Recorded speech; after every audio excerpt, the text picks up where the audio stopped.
अस्सलाम वालेकुम व्यूअर्स। सेवइयाँ तो आपने बहुत बार बनाई भी होंगी, खाई भी होंगी, लेकिन एक बार ये न्यू स्टाइल से सेवइयाँ बनाकर देखें। यकीन करें आपके घर वाले उंगलियां चाटने पर मजबूर हो जाएंगे।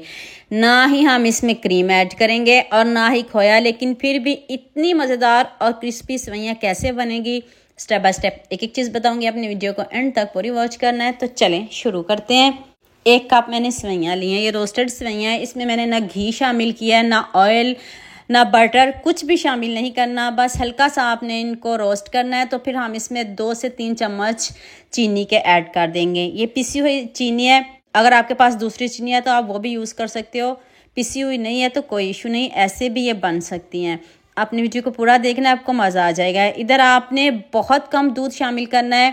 3 से 4 चम्मच दूध शामिल करना है ताकि जो चीनी है वो अच्छे से मिक्स हो जाए। बहुत ज़्यादा दूध इसमें शामिल नहीं करेंगे।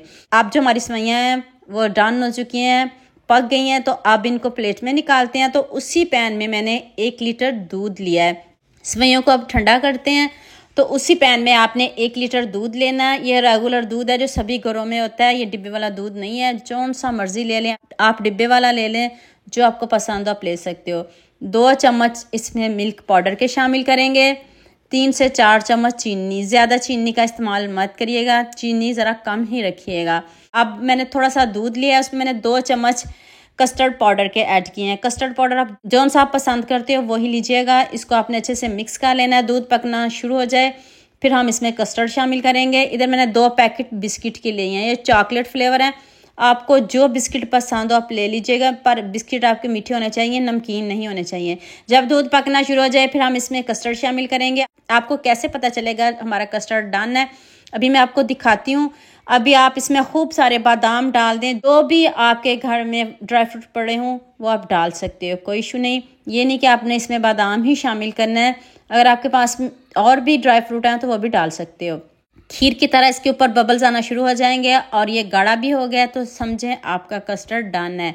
अभी हम आंच को ऑफ करते हैं। तो अब हम नेक्स्ट स्टेप की तरफ चलते हैं। कस्टर्ड को आपने ठंडा करना है, गर्म बिल्कुल भी नहीं होना चाहिए। सबसे पहले हम बाउल में 1 लेयर कस्टर्ड की लगाएंगे, ऊपर से रोस्टेड की हुई सेवइयां इसमें शामिल करेंगे। हाथ से क्रश करके आपने डालनी है। ऊपर से फिर 1 लेयर बादाम की लगानी है, फिर दोबारा से 1 लेयर कस्टर्ड की। ऐसे सेम आपने 3 मरतबा करना है। देख लें आपके सामने है। अब दोबारा से फिर हम इसके ऊपर 1 लेयर सेवइयों की ऐड करेंगे, फिर दोबारा से इसमें बादाम शामिल करेंगे। इतना टेस्टी, इतना मीठा, ये नहीं कि आप ईद पे सेवइयाँ खा सकते हो, क्यों, आप दावत में भी बना सकते हो, आप घर में अपने लिए भी बना सकते हो। जितनी टेस्टी बनी है, एक बार मेरे कहने पे आप ज़रूर बनाइएगा। अब जो हमने बिस्किट पीसे थे ना, अब आपने सबसे ऊपर उनकी लेयर लगानी है ताकि दिखने में भी खूबसूरत लगे और बच्चे भी खुश होकर खाएं। ऊपर से दोबारा से आपने बादाम की 1 लेयर लगा देनी है और साइडों पे आपने रोस्टेड की हुई सेवइयां ऐड कर देनी है। तो यहाँ मैं आपको याद दिला दूँ, अगर आपको मेरी रेसिपीज पसंद आ रही है तो जल्दी से मेरे फेसबुक पेज को भी फॉलो कर लो और साथ में मुझे यूट्यूब पे भी सब्सक्राइब कर दो। ये आपकी तरफ से प्यार होता है, मोहब्बत होती है, खुशी होती है कि आपको मेरी रेसिपीज पसंद आ रही हैं। अब मैंने इसको 2 घंटे फ्रिज में रखा है। फ्रीज़र में नहीं, फ्रिज में रखना है। ठंडी ठंडी खाएं, आपको मज़ा आ जाएगा। और हाँ, मुझे जल्दी से ये भी बता दें मुझे किन किन मुल्क और किन किन शहरों से देख रहे हैं।